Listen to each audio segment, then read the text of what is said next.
this is Tracy, and today I would like to do a reading in a way from the amazing book that I cannot put down. I have more little post-its in it than any book I've ever had.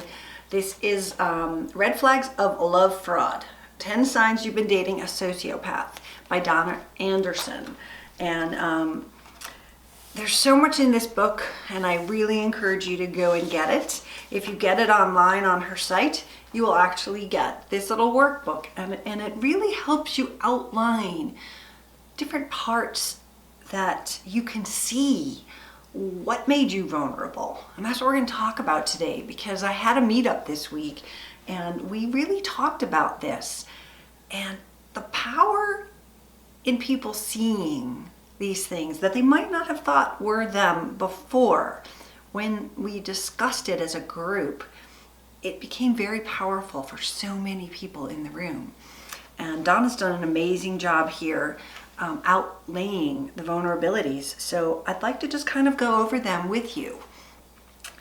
You know, sociopaths and narcissists, they target us because of good things about us. They target us because we are kind and loving and empathetic. And this list gives us a really good grasp on what they are. And if I just read you the single words, you would probably go, well, I'm not wounded. But if I read you her amazing description, I think that you will see things in this that might be you. So I'm going to start with wounded.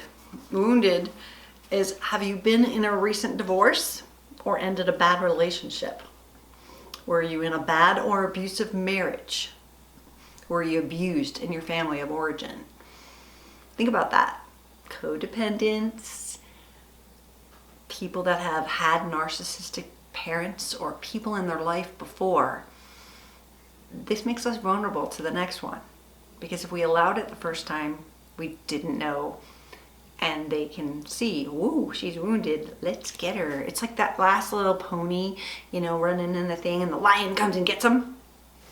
We are that. Need for love.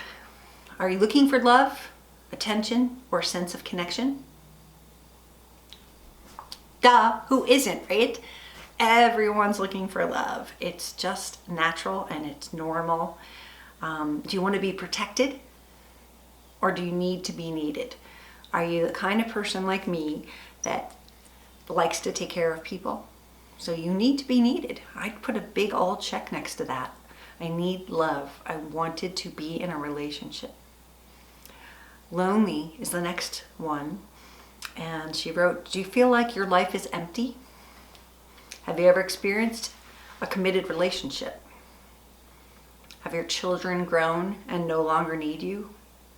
Or have you moved to a new community? These are all factors that these predators look for. They look for it in all of us. And they definitely found some of these things in me. How about you? I'm not saying that we're lonely and we don't have friends and we don't go out, because I certainly do. I am out there all the time. And I don't perceive myself as lonely. But my son was about to go to college. My second marriage was, I had just finished my first. I was wounded. Okay, next one, empathy. Do you feel compelled to help people? Do you respond to appeals for sympathy? Think about this. You're a narcissist. For me, narcissist number 3 definitely needed sympathy. He was a victim. Everything had gone wrong for him. And I could empathize with him. I could guide him. I could help him. I could love him more than anyone had ever loved him before. I have the empathy to understand that he's having troubled times. And he gave it right back to me. Do you want a relationship? Right? We all do. That's normal. How about, do you feel incomplete as a single person? Yes, so many of my friends, they say they just want to be in a relationship. And we do. But do you feel incomplete? You know that you're my other half. You complete me. You know, that's not necessarily true. We need to be complete before we start. And do you have a low regard for yourself? Oops, I jumped one. See, I do this. Okay, so have you moved to a new community? That was part of the lonely part.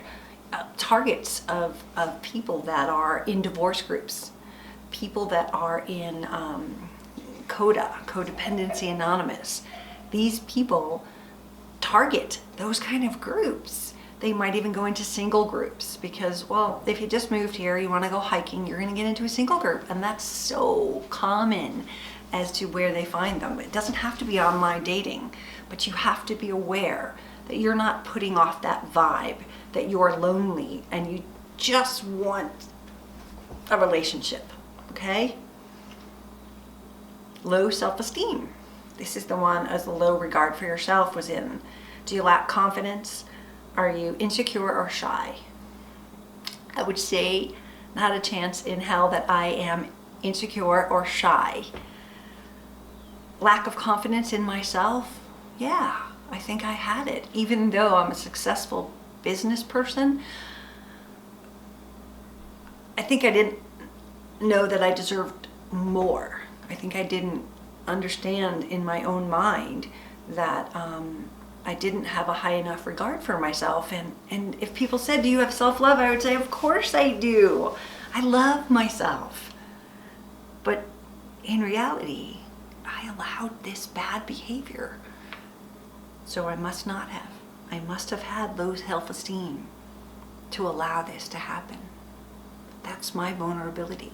Or certainly one of these from the list, right? Do you want a relationship? We did that.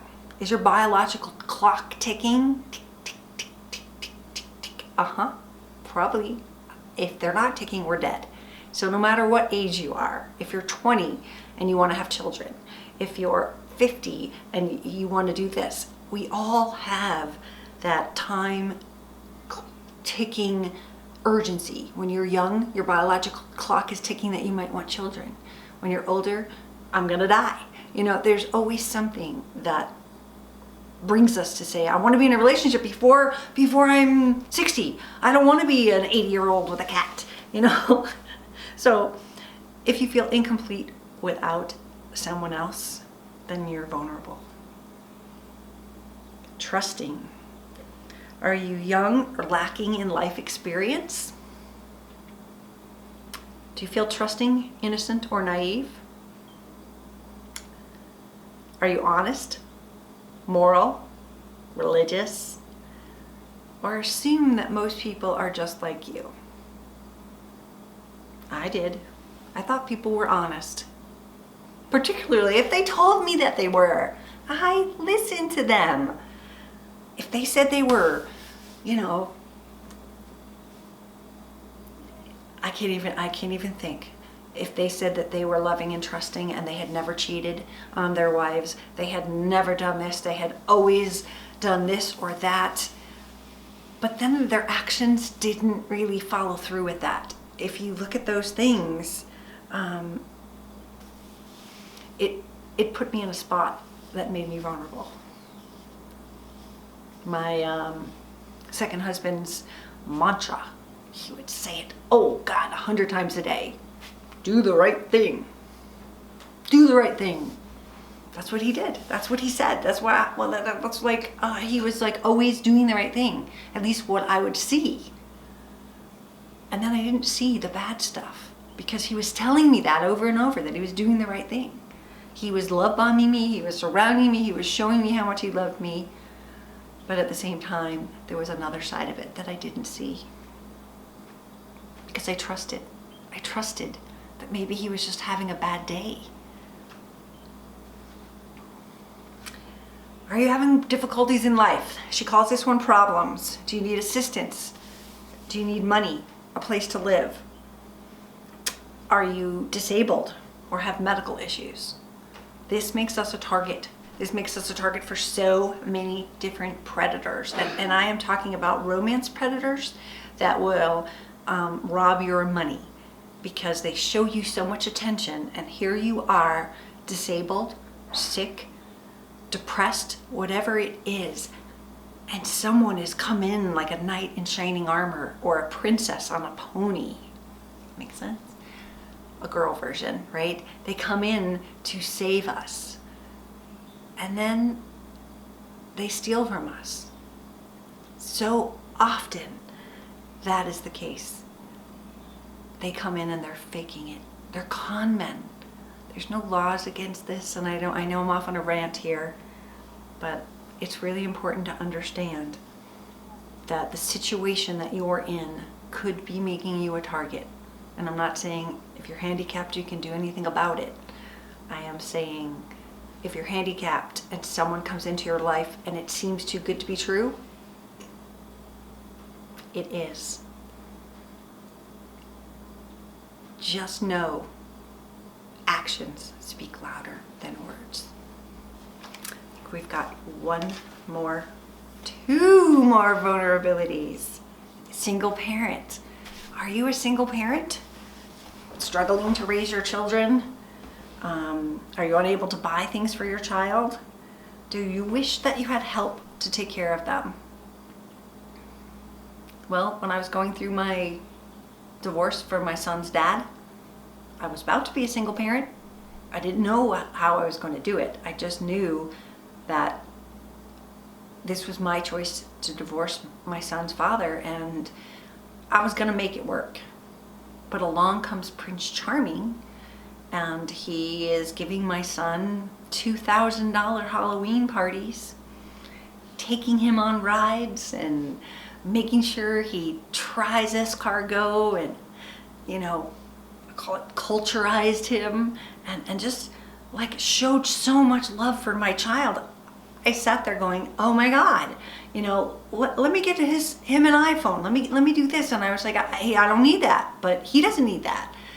But at the same time, what he was doing, he was buying us. He was showing us that he cared so much, and he was willing to put his money where his mouth is. This happens to victims all the time.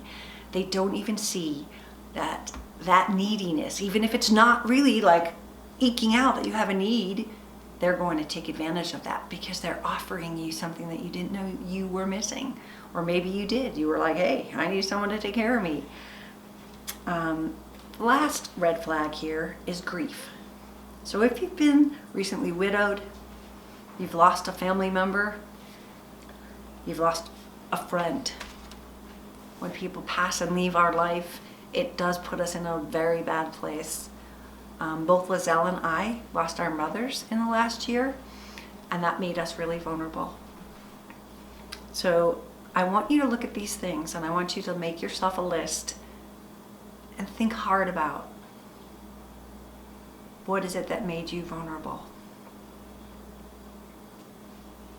And think about how you're going to share that in the future. Okay, that's all I got. This is Tracy. Have a good day.